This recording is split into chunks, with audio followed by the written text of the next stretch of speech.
where's the painting that's supposed to be in the middle of this? There is no painting. That is I am drawing a frame on the blackboard. So that's what this piece is. It's like an enticement, an abstract kind of representation of what I've done. It's kind of in reverse. It's white on black instead of black on white. Okay. But yeah, it's a picture of a picture. Okay. I'm Ellen Goldschmidt. I'm here in Blackfish Gallery in Portland, Oregon, and we're at my exhibit, Drawing Frames. The show consists of 9 paintings, acrylic on canvas, that I have hung within each has its own individual charcoal drawing, which is its frame. So that's the concept of the show, and the way this idea came to me, I'll go over to this first painting over here. This one was a still life painting that I was working on in my studio, and something about its content suggested to me kind of an altar or offering, as indeed I ultimately titled it. And I thought, gosh, that would look interesting in a wooden frame, as you might see in the museum in the medieval or the Renaissance section of the museum. It was just so intriguing to me to see the contrast between the painting, which now was very three-dimensional, and the very two-dimensional frame. And that reversal of expectations I thought was really interesting. So that's what launched me on this exploration. These 2 paintings, I installed them side by side because I wanted viewers to be able to see the difference, the perceptual difference with the different imagery inside the same frame. This one is called Opening, and the imagery kind of moves out that way, and the other one, the altar shape really contains it. So this feels more like a window, I think, and that more like a reliquary or something. This was the final piece I did in this show, and it's called Arabesquerie. And it, too, is kind of that idea of a reliquary or an altar, as you can see by the form of the frame.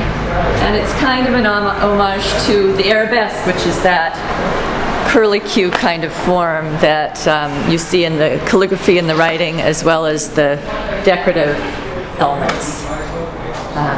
I even took the side drawings from a Matisse painting. He incorporates arabesques. You see this? Yes, down there as well. And then this. Right. This piece? This piece is the only piece I call untitled. This one, the frame shape is really intended to represent a mirror. And so here we have a mirror, which is one way that artists have viewed the frame in the past, kind of a mirror looking inward. But then we also have the imagery of the window looking outward. So I thought that was an interesting juxtaposition of those 2 ideas.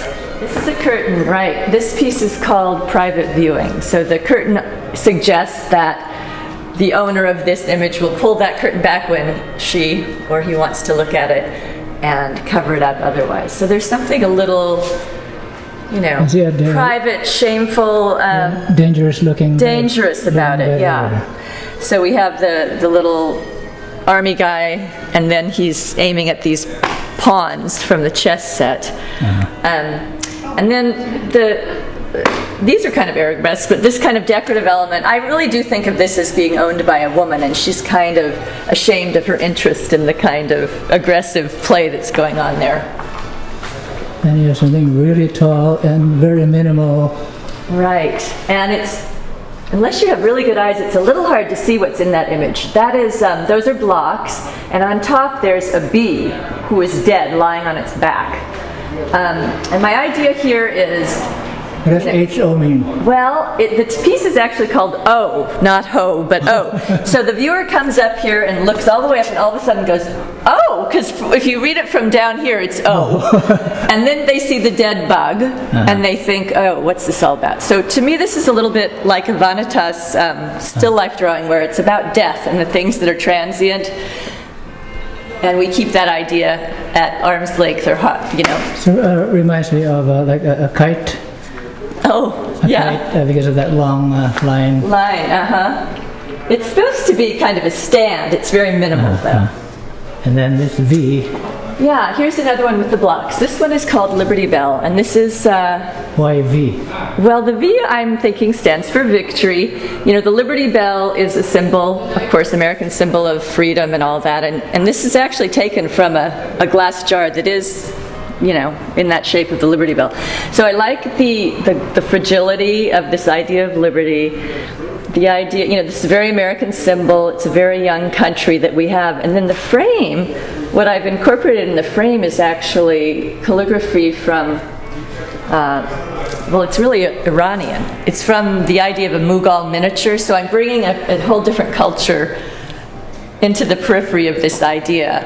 It's kind of supposed to be ironic, or at least get us to think about, you know, this idea of liberty that we keep trying to ship around, and if we're really comfortable with it. Is it in oil or acrylic? Acrylic. Mm-hmm. And those are charcoal on the... And yes, charcoal on the frames. This piece is called Playhouse. The objects in the painting are toys, essentially. This is for cap guns. The caps for cap guns really enlarged, and a little ball sitting on the windowsill. There's graffiti in the background on the glass. I felt that this kind of raw wood frame really suited this image. And, you know, the notion playhouse, I don't think this is strictly about a child's playhouse, because it feels more adult and a little bit more dangerous. But all these things seem to exist together very well in an environment of kind of raw wood. Did you do these frames in your studio first, or did you just do them? No, I definitely worked them out in the studio first. I played around with that a lot, and, you know, erased, painted over, you know, until I got them where I really felt I wanted them. And then I made templates of each one, so I could transfer them here. But then once here, I had to really re-engage with the drawing, because they have to look like drawings that are alive, not just like tracings. So it took a long time to install. This is double self-portrait, and this is called, and I'll stand here so you can see the scale. It's called IED, which is short for improvised explosive device, which we hear in the context of war, of course. But I thought, talking about this piece, which is a self-portrait in the form of a paintbrush, which seems fairly an explosive paintbrush, to suggest the you know, explosive potential of art and of my own personality. So anyway, I just wanted to say a few final things about this whole project that I undertook. As I mentioned at first, it was a personal experience in the studio that got me onto this idea, but the more I explored, artists throughout time have really addressed this idea of the frame. It's always been a kind of conundrum. And in the modernist era, many painters actually, you know, painted frames onto their pictures, or painted pictures of frames, just to emphasize how artificial this piece, these borders are. But I also came across a fantastic quote in my research here: "Art is limitation. The essence of every picture is the frame," and that was something that a cultural critic, Chesterton, said in 1908. I think that kind of sums it up. I mean, the frame, the borders of your piece really define the content of the artwork. And so I decided to play with that, see the expressive potential of the frame, how I could in fact expand the meaning of my pieces by